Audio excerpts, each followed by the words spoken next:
sound. But we didn't waste the 2.5 years. We actually put the plant together around Pearl. And since we felt that we were spinning out the pearls of Nectar's technology, we just named the company Pearl. That's just how the name Pearl came about.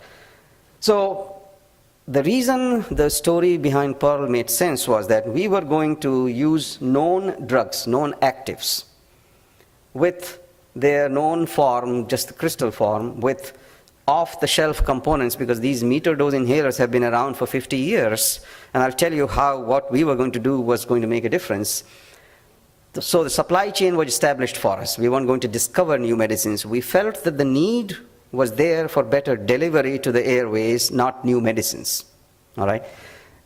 But we would piece it all together with these unique particles that float better in the airways.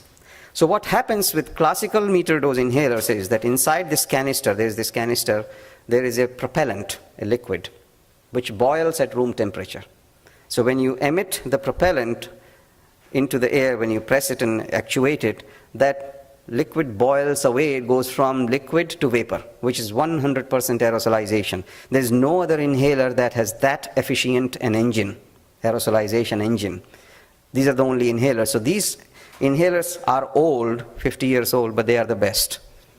And they are still very young when you consider the dosage form world in pharmaceutical industry, because tablets are 150-year-old. Tablets were first invented in 1857, and yet they make billions of dollars.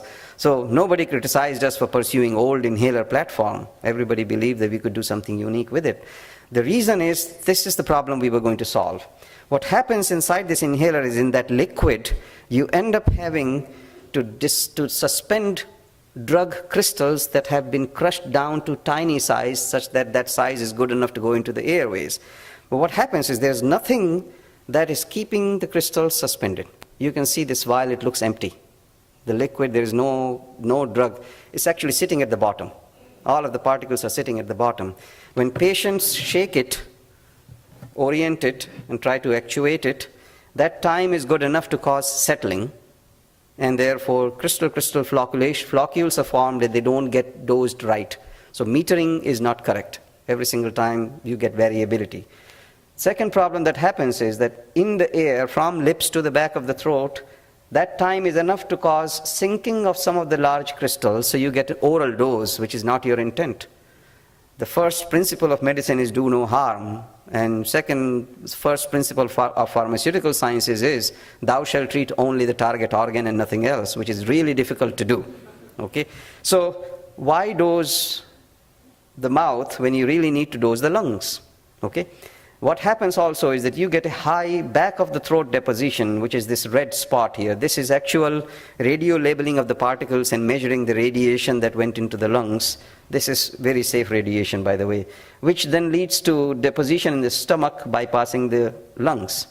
And the other thing that happens is, these particles, they sink in the air, so they fall out of the air in the central airways. Airway structure is like trees, a big trunk, then two arms, and then goes on, branches, 32 generations of those, and then you reach the air sacs where the gas exchange occurs. So all of those airways need to be treated. The smoke goes everywhere, drugs should too.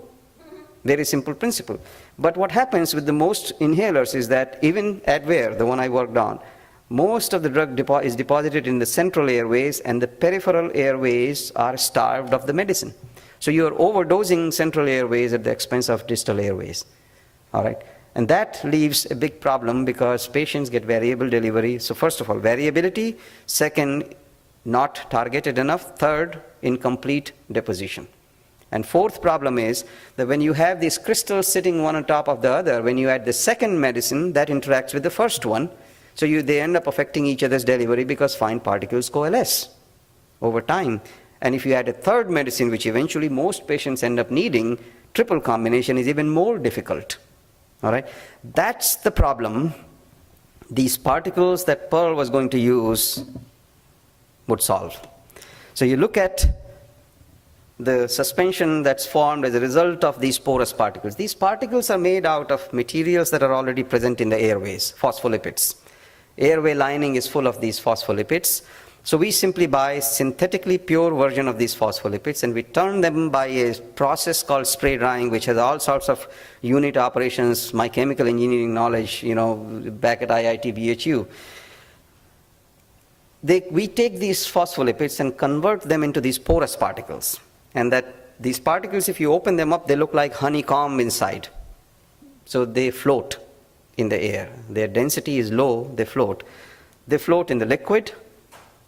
They float in the air. This cloud is much softer than the previous slide's cloud. There is not much oral deposition, not much here, and all of the airways are uniformly covered.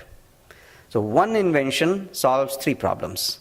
Gets consistent delivery, because regardless of which portion of this suspension you pick, you're likely to get the same dose. All right? And the cloud is soft enough that it's likely to go past the throat